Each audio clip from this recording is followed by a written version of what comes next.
make the road passable, and then we can discuss the challenges later. So over this rainy period, we patched the road. When was that? When exactly? I mean, do you have a time span? I think it was between June and August, at the end of August. Yeah, because I know that I made a trip. It was not investigative journalism, Yes. but as a Nigerian, Yes. using the road Yes. from Abeokuta down to Lagos. Yes. And at some point you had to ask, what exactly is going on with the road? Yes. We did the palliative work, and if you drive on the road today, from Lagos to Ibadan, you will see clearly that if there is an obstruction on the road, it's not necessarily because of the state of the road, because the road has been made very passable. Let me tell you one thing about Lagos-Ibadan. If this morning a trailer breaks down, any part of the road, and I mean any part of the road, that's traffic jam. Because you have up to kilometer 32, you have 3 lanes. After kilometer 32, going to Ibadan, you have 2 lanes. If a trailer breaks down on the road, everybody is trying hard to go on whatever is left. So will this road be having some kind of emergency parking lanes? Among the The 6 and shoulders, 8. right? That is the next thing. I was just following that logically. That is what follows from a good design. The design of the road now creates a situation that if there is a breakdown in any part of the road, within 5 minutes, we can be there. We can be there with towing facilities. We can remove the equipment to a part of the road where there will be no objection to a side part of the road. That is part of the design. Even where these towing vans are stationed is also part of the design. They are stationed in such a way that within 5 minutes, no more, you can get that nuisance off the road. We're also reviving the Waybridge. Okay. Most Nigerians don't know that government actually has a Waybridge just before you get to the Lagos-Ibadan. This Waybridge is supposed to be a mandatory check for the weight you place on the road.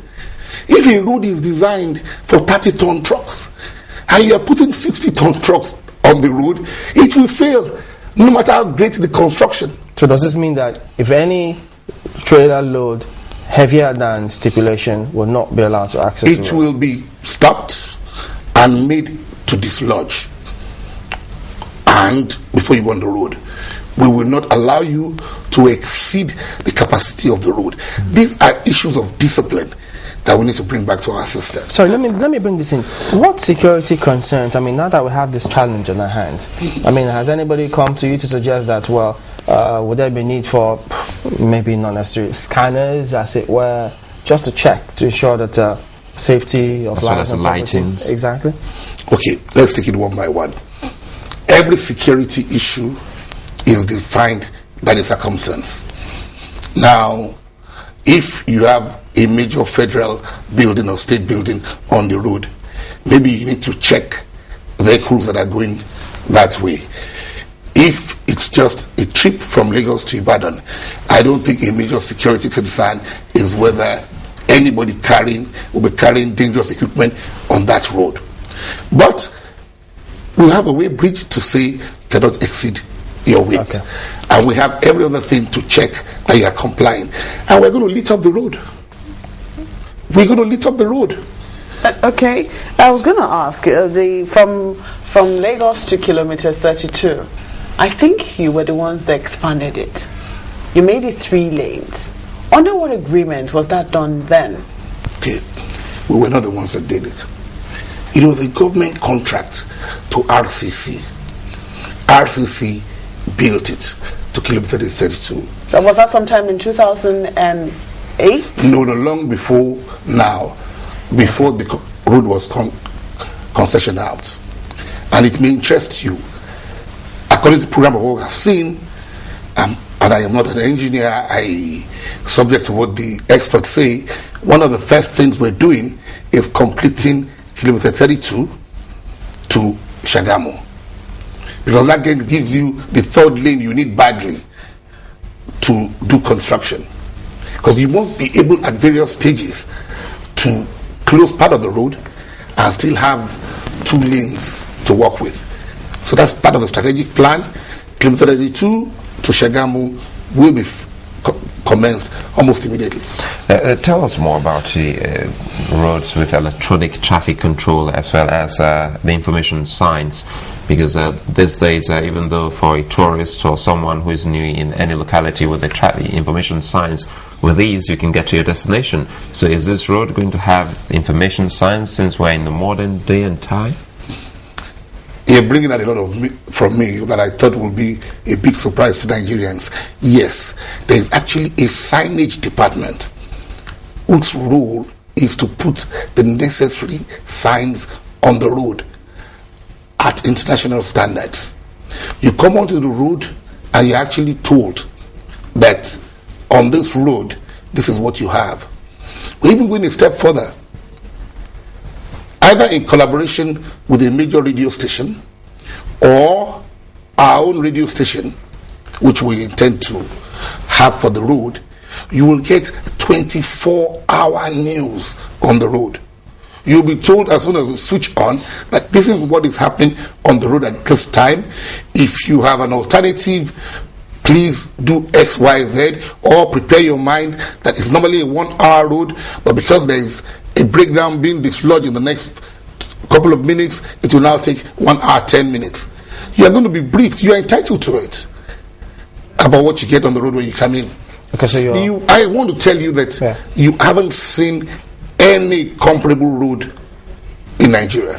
By the time you're going to be done, right? Yes. Because a host of people have been wondering, why is it taking so long? You've been painting this dream for a very long time, and it's taking so long to actualize it. Have you had any problems with funding? You see, I always tell you, let us always look at the designing and the undesigning. My university don used to tell me in Cambridge that there's a thinking and the unthinking answer. Now, the thinking answer is that you now have an approval to construct a road, May 12, at the commencement of the rains. What could you have done? Even the biggest companies in the world don't construct during rainy season.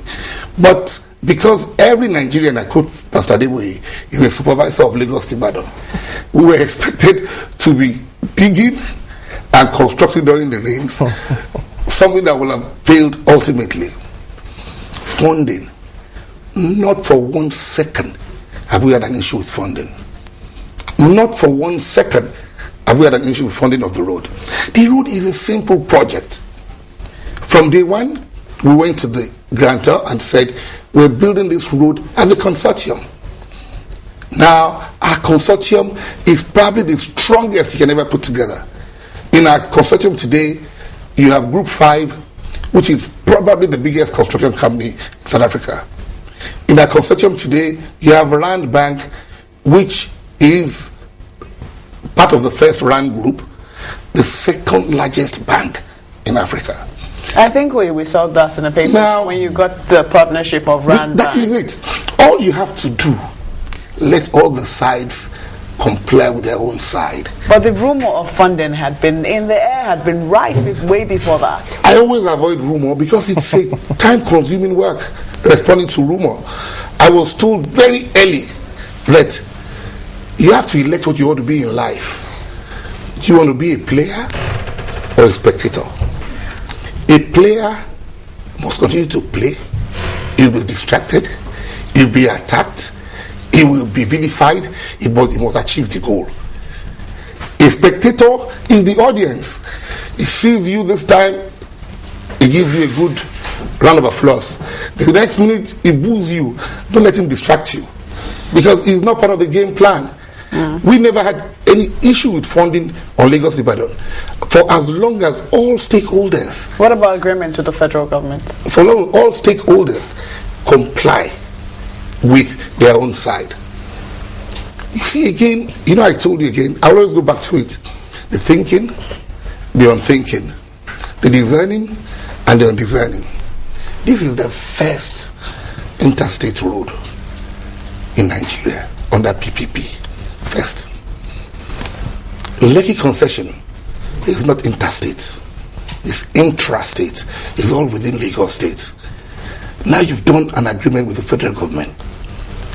The most competent of parties to that agreement was learning.